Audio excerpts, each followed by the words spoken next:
ठीक है, यहाँ क्यों बुलाया मुझे? क्योंकि तुम्हारा मूड खराब था, इसलिए सोचा कि कहीं बाहर मिले। जब तुम पास होती हो तो भला मुझे कोई मौका मिलता है खुश ना रहने का?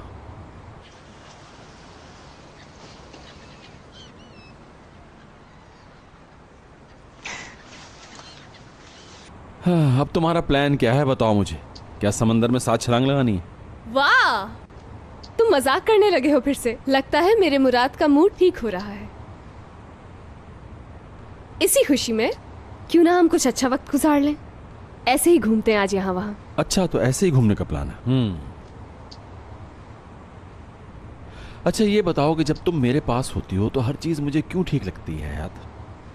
क्योंकि तुम मुझसे प्यार करते हो और मैं भी तुमसे बहुत प्यार करती हूँ, तो हर शय हसीन हो जाती है।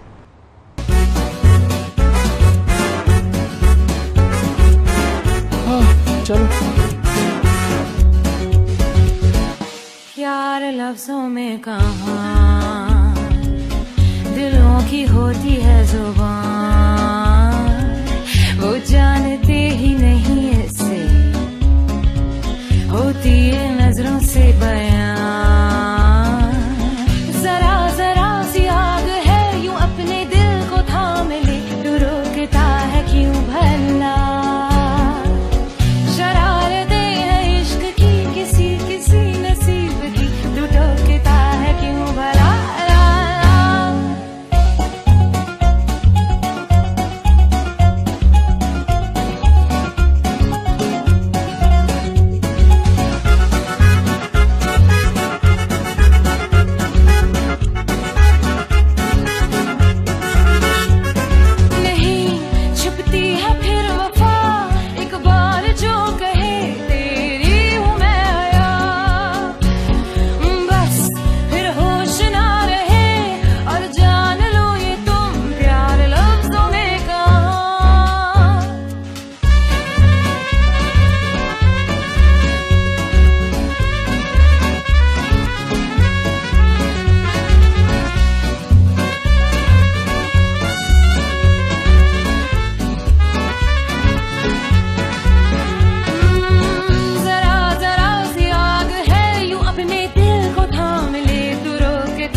तुम जॉब ढूंढ रही हो?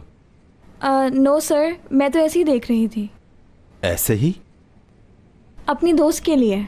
अपनी दोस्त के लिए देख रही हो या ऐसे ही देख रही हो? मुझे सच बताओ। मशीन का काम खत्म हो रहा है, इसे साफ कर लूँ। आपको कुछ चाहिए सर? जरा थोड़ी देर के लिए यहाँ बैठोगी? क्या कोई खास बात है ध्रुव सर? पता नहीं, ये तो तुम मुझे बताओगी। मैं समझी नहीं, क्या मतलब है आपका? और यह इंसान जब किसी से झूठ बोलता है तो उसका चेहरा पकड़ा ही देता है, या किसी भी किस्म की कोई बात छुपा रहा होता है। तो लिहाजा मुझे सच बताओ तो अच्छा है। वो लोग कौन थे जिन्हें अम्मी तुम्हारा कजन बता रही थी? ध्रुव सर, वो मेरे कजन से सच में। उन्हें मेरी अम्मी से क्या काम था? ध्रुव सर, आप पूछ रहे हैं तो मैं बताओ। मैं पूछ ही रहा हूं तुमसे। ठीक है, ये हम दोनों के बीच में ही रहेगा, मैं वादा करता हूं। देखिए आप मेरी बात को झूठा समझेंगे तो लिहाजा आप मत पूछें। तुम मुझे सच बताओ, मैं तुम्हें झूठा नहीं समझूंगा। आप अपनी अम्मी को बिल्कुल भी नहीं जानते। और ये तुम्हारा क्या मतलब है? अगर आप दारिया मैडम के रास्ते में आए तो वो आपको भी नहीं छोड़ेंगी।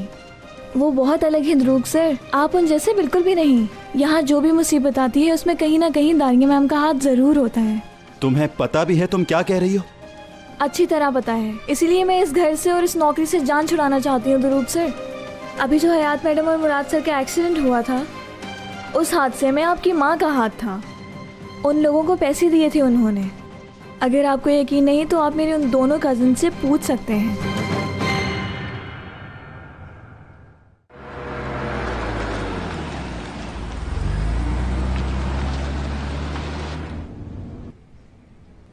क्या हुआ? आज मैं बहुत खुश हूँ हयात। आज का जो टाइम हमने साथ गुजारा, यकीन करो मुझे बहुत अच्छा लगा। ये तो अच्छी बात है मुराद। अक्सर लोग यूं ही इंजॉय करते हैं, साहिल समंदर की ठंडी हवा खाकर फ्रेश होते हैं।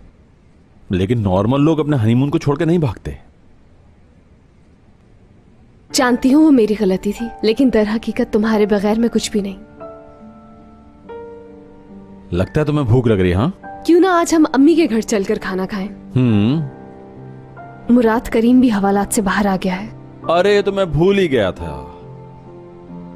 मैं अपने प्रॉब्लम में करीम को तो भूल ही गया। फिक्र नहीं करो मुराद, मैंने उनसे बात करके उन्हें सब बता दिया था। मुझे नहीं लगता कि करीम तुमसे नाराज होगा मुराद। वो तो नहीं होगा, लेकिन ये शर्म का मकाम है। अफसोस हो रहा है मुझे। बहरहाल वो मेरे लिए हर जगह खड़ा होता है, चाहे उसका नुकसान क्यों ना हो जाए। तो चलो ना घर चलें। वैसे भी अच्छे दोस्त एक दूसरे से नाराज नहीं रहते, ऐसा ही है ना? हाँ ऐसा ही है। चलो चलते हैं हाथ।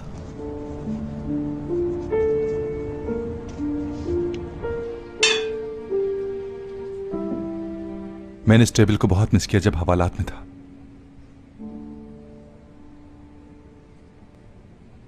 इस तरह की मोहब्बत को और जबरदस्त खुशबू को बहुत मिस किया। थोड़े से चावल खा लो बेटा, मना नहीं करना। मेरी बात गौर से सुनो करीम, बस बहुत हो गई हैं हवालात की बातें, अब खत्म भी कर दो ये टॉपिक यार।